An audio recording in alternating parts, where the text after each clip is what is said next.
two, one. What up, y'all? Welcome back to Fight Talk with me, Jimmy Dukes, and we're here with the heavyweight, Hey, Dylan, the butcher, right? Is that what we're going with? that's been kind of a thing lately. I said it as like a joke because like my last like couple of fights, there's been a lot of blood, So I said it's like Yeah, a joke, like a Benny the Butcher type thing. And then yeah, Isaiah kind of ran with it, and I just kept sticking. And I like it, it sounds good. So we'll see how it goes from there. If I yeah, could bust this dude up and get a cut, we'll stick it. yeah, man. That makes sense. I like that for you. I mean, you were chopping away at that fight as well, and he was pretty bloody. But man, I wanted to thank you as always, man. Before we're recording, man, every time I kind of reach out to people, you always are more than willing to come on, and I do appreciate it. Appreciate that, and doesn't go unnoticed. But with that being said, man, congratulations on the win, Rise of the Empire, March 29th, success. 3-0 for Otero Sports. Holy shit. Yeah, man.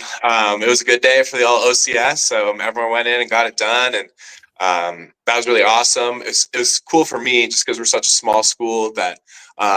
So the very first RCS, like before KFL, RCS number one, OCS went 3-0, and then this first Empire card we went 3-0, but it was 3-0 with an entirely different three people. And like given how small my school is, that's a pretty cool thing to see. So I'm proud of the guys, man. We work our ass off over there. So it's really cool that we got to go execute and get it done. Hell yeah, man. So yeah, the event was at the Pan Am up in Yeah. Cruces. We were talking about how you were kind of fighting near home, and that was as close as you can get, man. And talk about the venue, walking in and seeing the white cage, bro. How was that Yeah. like? Like when you first saw it, what did you think? I'll tell you what I thought, but tell me what you first thought when you saw it. Dude, it was awesome. So like I came through the wrong door. So I didn't go through the bottom. I entered from like the very top of the rafters, and like coming around the corner and just seeing like all the chairs set up and like the stark white on white cage in the middle with the Jumbotron over it. Like it was like a movie picture. And I was like, yo, I'm about to be in there. Yes, Um, yes. and I told Isaiah, I was like, don't put me in an all white cage. I'm gonna paint that bitch. And The then butcher. hey, I wasn't wrong. I wasn't Yeah, wrong. man. But yeah, man, the I went through the bottom and I walked out that way. Shout out to Empire, man. That was their first show out in Cruces. And I thought as far as like just the whole event, the way it was everything was going was good. You know what I mean? For a first event up there. But the cage, I remember walking in, I was like, this is huge. Like Yeah. it plus it was white on white. I was out there walking around with Dominic, good old Dom, and we're walking around and then he's a heavyweight and he's moving around kind of like this is huge. This is like feels so big. Yeah, dude, it was. I think they said it was 30, Hmm. 30 feet, which is like the size cage that UFC uses. And it was, man, it was awesome. And that's great for me, because not only am I a heavyweight, but I'm a sniper, like I like to shoot from three. I focus a lot on footwork, throwing long stuff. And having all that space to move was nice, man. And it just looked really beautiful. Yeah, man, it was dope. And I got to commentate from a little further away. So shout out to the athlete and me. They had the table for us. They had different cameras. But let's That's go cool. into let's go into your fight, man. Going in there against heavy-handed Manny. You know what I mean? When you guys went in there, I was like, ooh, because I always get nervous because like I'm watching guys that I know and respect, fight. And Right. other than that first flurry, I felt, in my opinion, you just were just picking him apart. I mean, other than Yeah. just that first flurry where he tagged you, you kind of lost your balance, you turned around, and then after that, like he put you up against the cage, but you were just tagging him. And I mean, you were working and you were tagging him the whole time. Other than that, I feel like you had a well game plan. I don't know if that was a game plan to stay at range. I know you just said that, but man, you were just picking him apart. Yeah, man. He really surprised me with the hand speed. I respected his like wrestling background.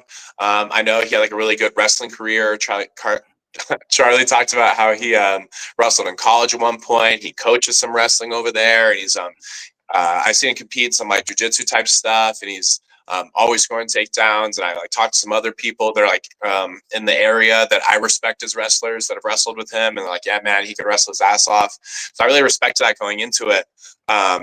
And so that was the plan, was to just use my abuse my range, just long straight strikes, following my right hand with the knee, because I figured he's going to be trying to shoot off my right hand, which is kind of like a common like wrestler MO. And then third round, I connected off throwing that right hand. His head ducked, and then I was able to find that pretty gnarly knee and almost get the finish. And I'm pretty sure the knee is what cut him so bad.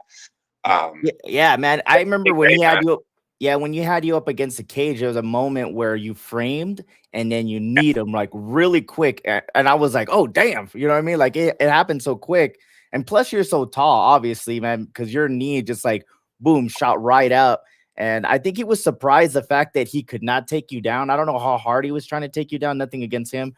But like, I felt like the only chance, in my opinion, is if he made it dirty and took you down. I know you're good on your back and stuff like that, but the fact that I don't think he took you down once, other than that flurry. I mean, you stellar defense, kept the distance, and just picked them apart from afar. Yeah, man, that comes down to my coaches. We've been spending for the last 2 years of me doing MMA, my back being on the fence is a recurring theme. Like I'm 6'6", I'm super long, so like it's pretty natural. Heavyweights want to push me to the fence.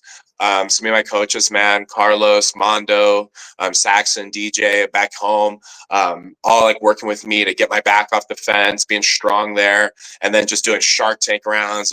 Big Ben from Elite, AJ, Wapo, like Jake Hernandez, like just these like big, strong killer. That's who's who in that weight class for sure to be training with. When I be training with them, man, I be like having like second thoughts. Like I think to myself, like, dude, I don't think I'm cut out for this. But then I go fight and I win. So yeah, I must be. But when I'm in the training room, I'm like, holy shit, like I don't know if I'm built for this. These guys are insane. Yeah. Well, then that's like that confidence you get by, working with people like that all the time. You guys are all kicking each other's butts and sharpening each other's edges. And the fact that, you are, you're honest with yourself too. Like, damn, you're second guessing yourself. But when you start going against somebody that's not them, you're like, oh shit, I'm not that bad. Right. Exactly. And no knock on Manny. That dude is good, man. Especially because, bro. Nice. Especially that was his like debut as far as like MMA goes, not combat sports, but MMA. His hands really fast. He was responding really well, like checking kicks, which I didn't anticipate he was going to be so good at. He did awesome, man. Yeah, but one thing to credit to him, he kept going forward. Even though you were tagging him, he kept going forward and trying to push the fight. You know what I mean? And I felt like your game plan of like half, I ain't trying to go forward at you. I'm just tagging you from afar. And but yeah, man, congrats on that. But before all that, you went out there and you were in cornering your guys, shout out to Jed, man. Got it done in the first round again. Holy shit. Man. Dude, I was when I was watching it, I was like, in my head, I'm like, now that I'm getting to know everybody, it's like if he takes him down, it's gonna not be a good day for Vasquez, right? And sure enough, I didn't think it was gonna happen that quick, but you can tell how Jed just kind of he was like, all right, you took me down, and he went straight for that triangle. And you were coaching, you know what I mean? You're out there because you guys are small school, but you're out there before your fight, supporting your guys. Yeah, man. It's funny because like if you knew Jed like in the gym, the first like year I knew him, I got maybe 9 words out of that guy, So like he just shows up and then he works, he works his ass off. Then one day he was like, yeah, I think I'd do a smoker. And if you're gonna be around me, you gotta be good at saying no. Because if you say something like, yeah, I'd do a fight at some point, I'm gonna have you in 90 days. So right? Like, we're gonna figure it out. Yeah, if you flirt with the idea of wanting to fight, you're going to be signing paperwork before the end of the month. So he kind of just like slipped and fell into it. Now he's 2-0, 2 first-round finishes. So he really like surprised everybody. But he works his ass off, man. He's the man. Yeah, that's great, man. And then followed up by Solaita. What I mean? he looked good too. I mean, in my opinion, I felt like it was a smart strategy what he was doing, just tagging, keeping acting, keeping active. And I don't think Yeshua really had an answer, in my opinion, to just Solo Aita just coming forward and just being comfortable because he's been in there. You know, he's been in there with some killers. He's been in there with you guys and training and doing whatever he needed to do. And you were there cornering again, right? If I'm not mistaken, you were Yeah, cornering there too. So I yeah, mean, yeah. Me and Mikey. Yeah, right, and man. yeah, And yeah, and you guys went 3-0 that night, man. we did. And that kid, he's in high school. And like he hasn't even graduated high school yet, and that was his sixth MMA fight. And he's got 5 smokers and jujitsu tournaments, and he's still in high school, like going to class with a backpack on. You know, Yeah, that's awesome. he got his driver's license a few months ago. You Nice. know, like, Me, Dom and I were even saying, like, all right, what are you doing on Friday night? Oh, I gotta go weigh in. right. That's the way I would joke with his friends. Like his friends were probably playing Fortnite all weekend, and this dude was locked in the cage with some grown man fighting for his Right? life. Shit, man. But yeah, man, the event was well, man. Shout out to Empire. All the fights were Yeah, good, man. I felt like as a first show up there, and that the I liked, and you said it earlier, just the like walking in. I don't know what it is. I like all the different venues that I've been to. All the other, you've been to many different fights as well. It's in promotion.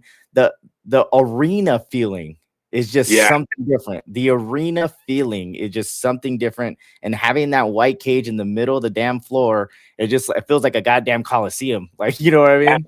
That's exactly what I felt. And I mean, we're gladiators. You know, this is the closest thing to ever since humans became sentient. The first sport we figured out was fighting each other in front of a crowd. Before there were any balls, any courts, any grass, we were figuring out how to fight each other in front of a crowd. So, and this is the modern version of that. You know, so it felt kind of, it always feels cool being in that kind of like sunken in like arena Yeah, environment. I think what's really awesome about the Pan Am is the lighting is so sick. Like the way they can control the lights and only put it on the cage and black everything else out, change the colors. The production quality is really awesome, man. They really killed it. If I didn't like, if I came from out of town, I would have no idea that this was their first time putting a show on. It was super smooth in the back. Like the way like weigh-ins was run was like super boom, boom, boom. We like were in on the scale, photos done, signatures done, glove size, walkout song picked, and gone in less than an nice. hour. Yeah, and that's Which one is really I cool. like to Like I say. don't know, but Yeah, I like the way you say that because that's one thing I always talk about all the different promoters for different reasons. They're everybody's trying to do their best to take care of you guys, you know, because you guys are busting your for butt sure. and putting out there and do your part. So everybody does that. So shout out to Charlie, Jackie, and Jesse for taking care of that stuff. Because I like the fact what for me, I was commentating, so I felt even like, damn, I'm sitting up on this thing over here. I got a monitor. I look up like the jumbotron. They had the tail of the tape. I mean, it was sick. I was like, oh, I can get used to this shit. I'm trying to come find you. That was my plan. And I was like, yo, when after I finish my fight, I'm gonna go like sit next to them and like take one of their headsets or something. But by the time my fight was done, like so much stuff was happening and like Yeah. slipped and gone. So I was like, we'll do it next time. Yeah, man. But yeah, man, congratulations to you on that win, man. And like, yeah, rights that last wrong. Did you feel like you just were stepping on the pedal a little bit more? I know we talked about it a little bit last time, how you felt like you waited too long to go, but I felt like you were on it the whole time and you didn't even look tired, in my opinion. I think you could have gone another 2, in my opinion, at that rate. Yeah, my gas tank felt good. Definitely the very end, I was pretty cooked. When I got that like big knee and all that, and he was leaking, I really thought they were gonna stop the fight, so I really dumped hard. And then when they didn't finish it, I was like, "Oh, this sucks." And then the last 20 seconds, it's funny because in like the commentary, I can't remember you or Dom. They're like, "Yep, and all we need is for Dylan to play safe here." And I just started going in. I was like, Yeah. "Play safe, try to get this guy out of here." And No, that's I why you're fighting and figured that's why I'm commentating. yeah, yeah. I mean, that is the strategic thing to do. That makes sense. Yeah, But that's why I I like was like, to. man, this guy's an animal, man. Don't listen to what the hell I'm saying. I pride myself on being like a finisher. You know, I'm trying to get the guys Mhm. out of there. You know, Yeah, um, I don't want to be the boring heavyweight. You know, I'm yeah, trying to get on the run. yeah. Um, No, but I definitely feel like it right's the wrong. Like I said, like all props to my opponent from CFC, Eric. Like he's the man. I love him to death as a person. But I do feel like I won that fight. I did all the significant damage of that fight. So it kind of feels like I'm on a 4-win streak right now. hmm Um, because like it feels like to me like I won that fight at CFC, so it feels like I'm coming off 4 wins. It was so submission, knockout, and then 2 decisions. So I really feel like I'm carrying a ton of momentum right now. I'm feeling confident. I'm feeling better than I've ever felt, and all the aspects of my game.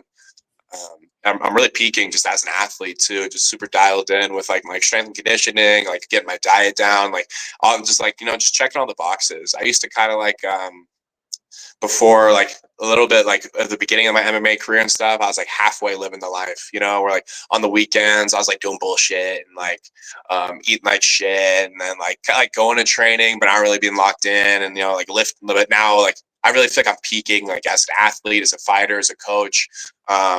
I just turned 27, so I feel like I got a ton left in the tank. So I'm really trying to get somewhere, man. And I feel like I got all the tools to do it. We just gotta go execute, make it happen.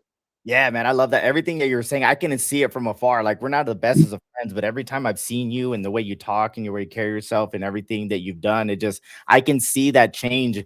And I was talking to Head Kick from CFC, and because he's like an Arizona guy, and we were talking. Yeah. I was like, I enjoy getting to know these guys, and I can see the evolution, and I saw that from you.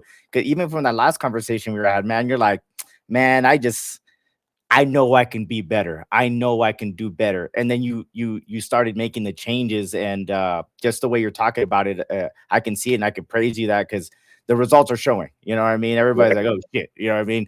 But with that being said, like you gonna take the summer off? Like, what you got going on? Like is anything going on? You got your Otero guys. I know Isaiah got a fight announced not too long ago, so I know he's gonna be in the mix already, jumping back into fight camp. What about yourself? Yeah, we're in permanent fight camp over here. We don't have an off season. We fight almost every other month. But Yeah. I got some stuff cooked up. Next Empire is going to be June 22nd, Las Cruces, Pan Am. Some big stuff is coming there. I'm not going to fully let the cat out of the bag, but you're my dog, so you get the first scoop. Yes. I will be there. I will be fighting. And you were talking about me having enough gas for 2 more rounds, and there could just need to be 2 more rounds, if you know what I'm saying. Yeah, man. I'm excited. Yeah, pretty crazy stuff. Yeah, man. They announced it back at the Pan Am. Shout out to Empire. They already reached out to me to be out there. So thanks out. Shout out to them, man. And all the promotions, man. All the guys that I like to work with, you and just like all of us are all supporting each other in different ways. But I'm looking forward to get back out there, and yeah. What are we looking at? Say June? Yeah, June 21st, baby. Dang, that's so sick, man. And whenever you get announced that fight or whatever and everything, I'm excited to see you back out there and call that fight, man. Yes, sir. I look forward to seeing you, and I'm gonna come find you after I win. Yeah, man. I'm gonna try to get them to set the commentary in front of the cage. I loved being far away, but I get more like I like being in that bitch like close. Yeah. I had a videographer that was like covering me, like just following me around, like doing all that kind of stuff for me because I want to like just get some like content put together.